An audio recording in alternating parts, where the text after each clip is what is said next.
Walk into almost any shop or restaurant in India today and you'll probably hear the same question. Can you please share your phone number for billing?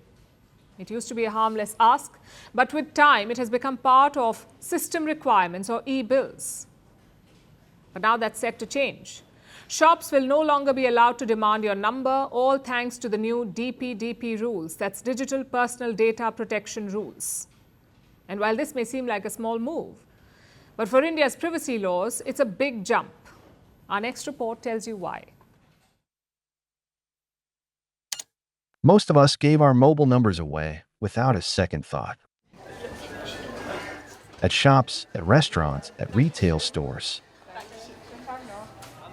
Retailers used mobile numbers as a universal identifier to link you with loyalty schemes, send SMS receipts, or track your shopping patterns.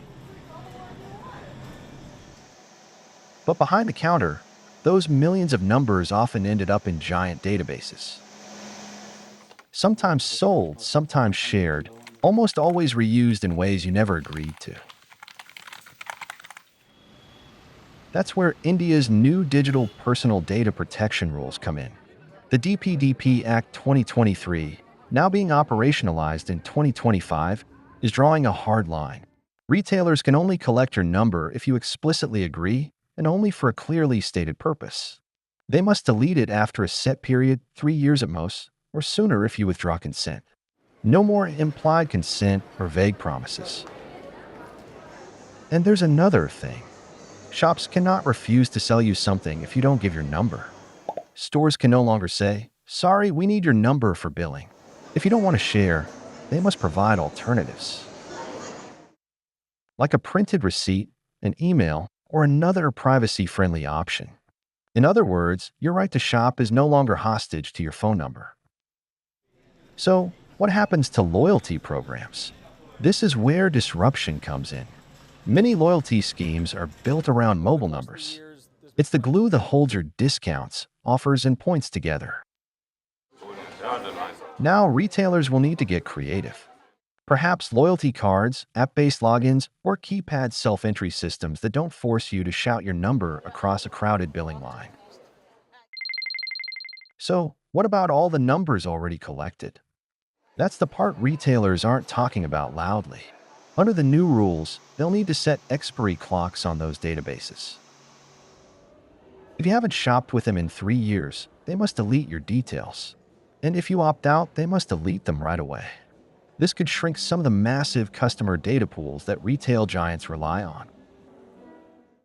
For India's privacy laws, this is a very big deal.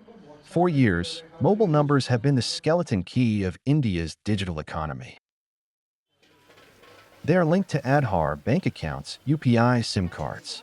Losing control of it meant opening yourself to spam, fraud, and worse. By forcing shops to stop casually collecting and hoarding them, the law plugs one of the leakiest holes in the system.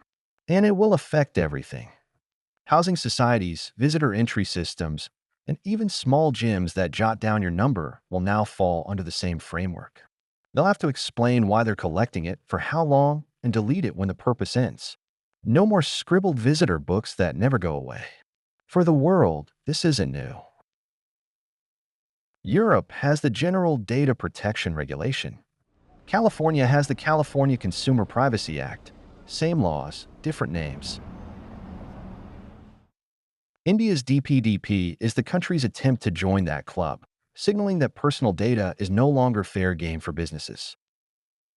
It's also about building trust, making people feel safe in a digital economy. For too long, privacy was seen as the price of participation in modern life. The new rules flip that, suggesting that convenience can no longer come at the cost of your consent.